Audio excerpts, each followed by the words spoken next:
Humans of the Cardboard, welcome back to Just Nuts, guys. Today we are doing a ranking video, making a tier list. We're looking at all of the deck build packs that have come out until this point in time. I'm not going to be doing Tactical Masters just because all we have is artwork so far. We don't know anything about the monsters, but we have 14 deck build packs up until this point, all of which had 3 archetypes in them, and we'll be just like ranking them. I am going off of like mainly the criteria of just like what the archetypes did since then. Like, did Konami make an archetype that ended up being good at any point competitively or not, and kind of just, you know, averaging it out with the 3 archetypes in each one. So some of them have one great archetype and the other 2 are poo. That doesn't mean it's going to be A or S tier necessarily, just because one archetype can't pull you the whole way. But it definitely will help, and you'll see as we go, because this is my tier list. I'll put them where I want. Feel free to disagree and let me know in the comment section what you're thinking there. But we're going to go chronologically because I think that just makes sense, which means we need to start with, of course, Secret Forces. I believe this is the first one ever made. This has Nekroz as an archetype, Yosenju, and Ritual Beasts. I'm just going to go ahead and say it. This is S tier to me. I mean, you could argue like, oh, blah, blah, blah. Not a single deck build pack ever had 3 archetypes that all ended up being meta at some point. But a deck build pack that got 2 and a 3rd deck that ended up being rogue at certain points, like, yes, absolutely. Ritual Beasts, we know that they were great at one point. And Nekroz, we know obviously was like also one of those borderline decks that like blurred the line between tier 1 and tier 0.5/0. So this is definitely an S tier deck build pack to me. Yosenju's even were like, you know, a decent rogue deck at one point, which I'll definitely give value to. I don't like it when Konami makes a new archetype and it just like never does anything, but if it can at least reach like a rogue tier, an interesting deck that you got to watch out for, even if you're a meta player, like that's all I'm asking. So S tier for me on the first one. They nailed the first one, and honestly it kind of fell off a little bit after this. I don't know if, well, we'll see as we go, because I honestly don't know where I'm putting all these as we go. Next up here we have High Speed Riders. I believe that's this bad boy right here. This deck build pack had Speedroids, red / like the Resonator archetype. I guess that's kind of like Jack Atlas's cards, as well as Psy-Frames actually being made into like a full-on little archetype here. So let's just be honest. Jack Atlas's stuff, like, whatever. Nope. Speedroids, I guess you could say they're like an interesting little rogue deck, especially now that they've gotten like their newest wave of support. They're definitely a deck that if you play them, you gotta be like, okay, it's no joke. I definitely need to like pay attention here. And then Psy-Frames. I mean, I guess you could say Gamma, and I guess that helps. I want to throw this in C tier. This one really isn't great, but I guess just because of Psy-Frame Gamma, really, like, I'm gonna move this up to B tier. There, and it's not even necessarily exactly what came out in the packs. I'm just talking about Konami coming out with an archetype that at some point ended up doing something relevant. So even if like the exact cards released in the set wasn't crazy, I'm just looking for Konami coming out with archetypes that end up doing something, because it's always so frustrating when Konami makes an archetype like War Rocks. Sorry, War Rock lovers. New card's nice though. All right, next up here we have Wing Raiders. Where is Wing Raiders? Here we go. This one's pretty good, right? We got Phantom Knights, Raid Raptors, and Super Quants. I like this. Okay, so Phantom Knights now are like meta, right? And they needed more waves of support, but they got them. It is what it is. And also they were good like way back. If I remember correctly, they're actually a pretty good deck even in their time. So I'm with it. Phantom Knights definitely helps. Raid Raptors, while they never really, I mean, I don't really remember a time where they were like great. They're actually like a decent deck. Like if you actually mess around with them, not a lot of people like messing around with them because they just feel like ugly Blackwings, I think, to people. But I think they're probably better than Blackwings as an engine. That does some pretty powerful stuff. And then of course Super Quants, which, you know, have been like an on and off like fringe rogue deck at times. Like it's actually popped up over the years, you know, specific, you know, stands of the deck playing it. So I'm gonna put this B tier above High Speed Riders. Maybe not quite A tier for me, but pretty decent in B tier. That's definitely solid in my opinion. No, I don't need these updates. I get it. The new archetype came out. It's fine. Okay, next up here we have Destiny Soldiers. So of course Destiny heroes were in here. Let's see. Abyss actors were in here and Dark Lords were in here.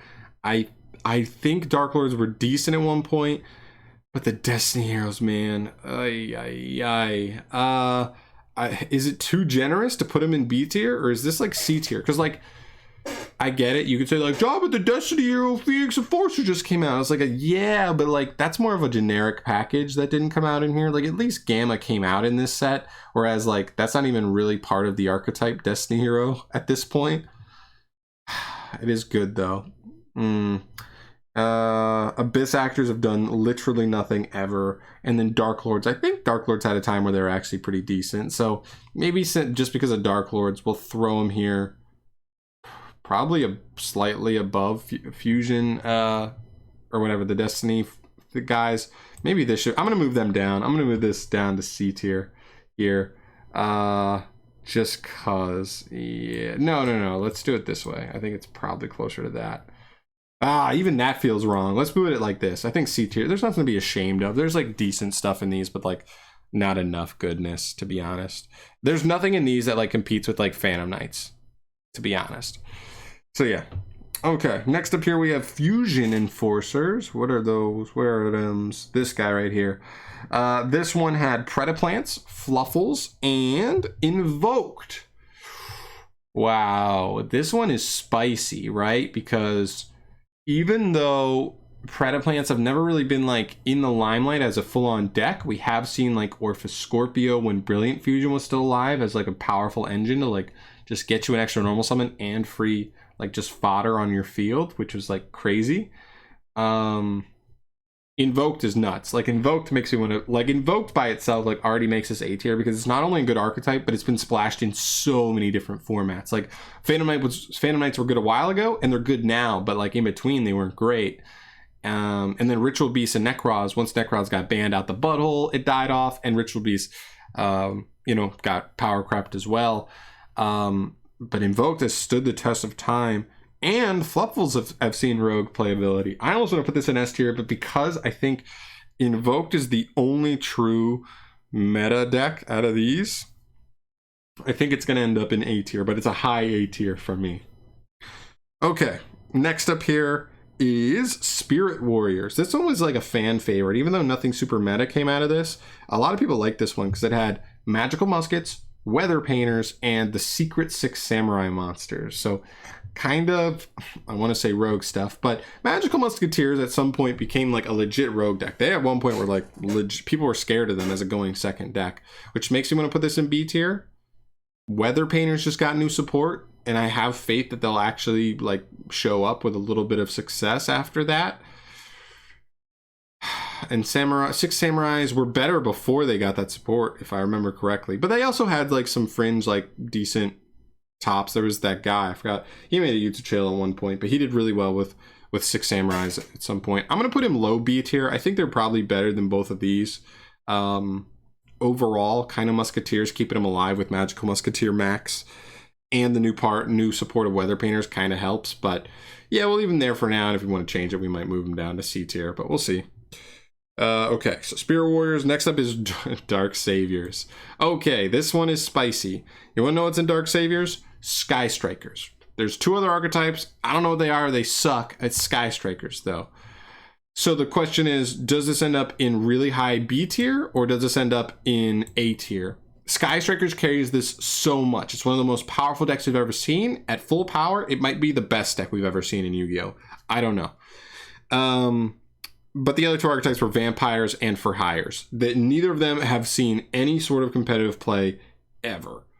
Unfortunately. Like, even the Vampire stuff doesn't even really have stuff that, like, helped out the, like, pure zombie variant that we see nowadays, like, being, like, coming up here and there.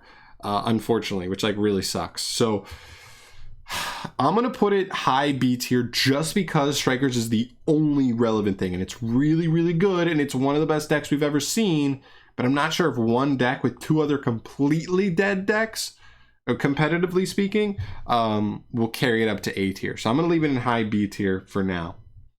Well, maybe that means, ooh, maybe this needs to be ahead of it, because like Phantom Knights have been meta twice, like at 2 different periods of time, and the other decks in here are like more relevant than the decks from Dark Saviors. That feels crazy, but I think I'm gonna leave it like that. I think that I'm gonna leave that there. I'm also gonna drop this down to high C tier. This just doesn't, it doesn't have any single archetype in here that like is on the same class as like this. I guess it has 6 samurais, which at one point were good. Yeah, we'll leave them up here, even though it was before this, but still. It's still part of the same archetype. Okay, next up here, we're moving on to Hidden Summoners. That is, where are you at? This bad man with Jamma. We got Mayakashis, we've got Nephthys, and Prank Kids. While Mayakashi and Nephthys really have died off, and Mayakashi did get some new support, they do have some stuff that actually is somewhat respectable in like pure zombie kind of builds. Prank Kids is really the only thing that's carrying this, and I do think that puts it above Secret, what is that? Secret Enforcers? What are those guys? Spirit Warriors. I do think it goes here just because Prank Kids have been meta. They were also rogue for a while. They won a YCS. I'm gonna put him here above the Spirit Warriors. All right, next up we have Infinity Chasers, Infinitrak, Witchcrafter, and Evil Eye. Where's this one? There we go. This one's interesting. Witchcrafter's just got support, which I think will help. Evil Eyes did very little. I don't think as a pure deck it really did much. I know there was like, for a very small amount of time, like Evil Eye True Draco was interesting because you could tribute over like the equip spells, I think. And, or no, maybe you can't tribute over the equip looks, or I don't know. I have no idea. But apparently there was interesting synergy.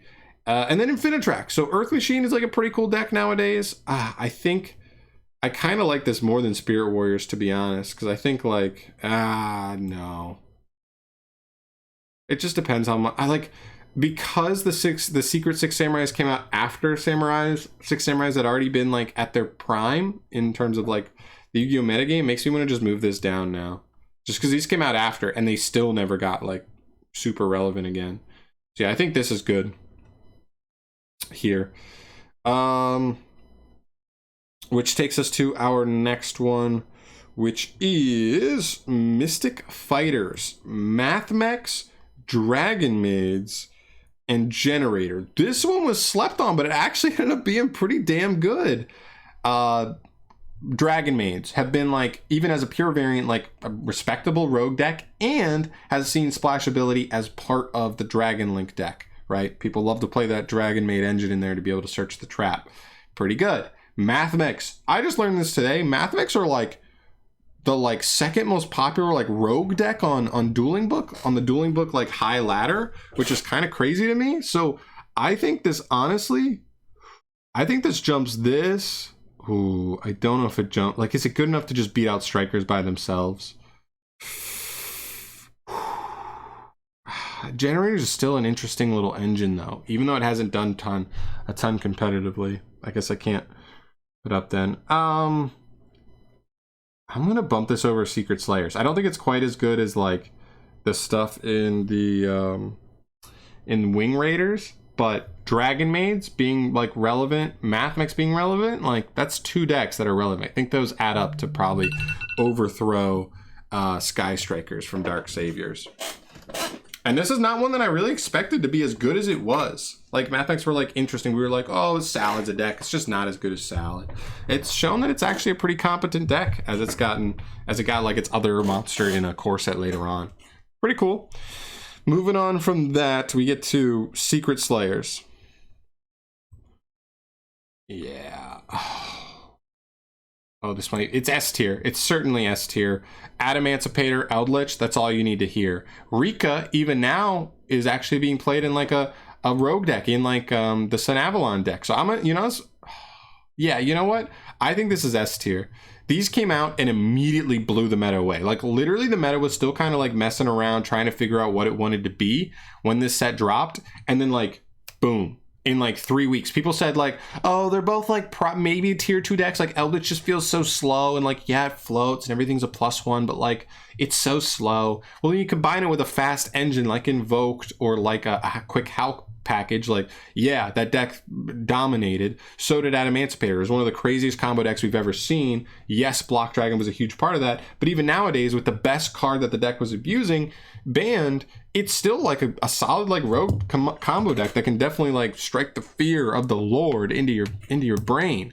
So I think that's S tier. I think it's arguable whether or not you want to put one over the other, but I lived through this one, and now Rika is like relevant as part of Sanavalon. It's actually a really nice engine in that deck that really, really blends nicely. I'm with it. I'm with this. All right, cool. Secret Slayers, moving on to Genesis Impact. This one, again, we weren't sure how this was going to turn out, and it actually turned out pretty good. Magistus is whatever, honestly. I mean, at least we have the Moon Maiden in there, the Link 1 that actually has been pretty nice for stuff like the Invoked Engine and other decks to be able to just like clear a Spellcaster from the field. But for the most part, I mean, we're looking at Live Twins, which now is like a decent rogue deck now that they've gotten their Link 4 and all the support they've gotten. And Drytron, which even to this day you could argue is good enough to be tier 1. It just isn't seeing a ton of play because all these new decks are in the format. So I think this is A tier overall. I don't think it beats out like... Does it beat out Invoked Fluffle with Drytron Evil Twin? Could. It almost could. I'm going to leave it here, though. I think this is fine. Evil Twins. Over Evil Twins and Fluffles. Predaplants even had some generic play, like Splash ability. I'm going to leave it there. I think that's fine. I think it could be debatable on swapping these, but for me, I'm gonna leave it like this.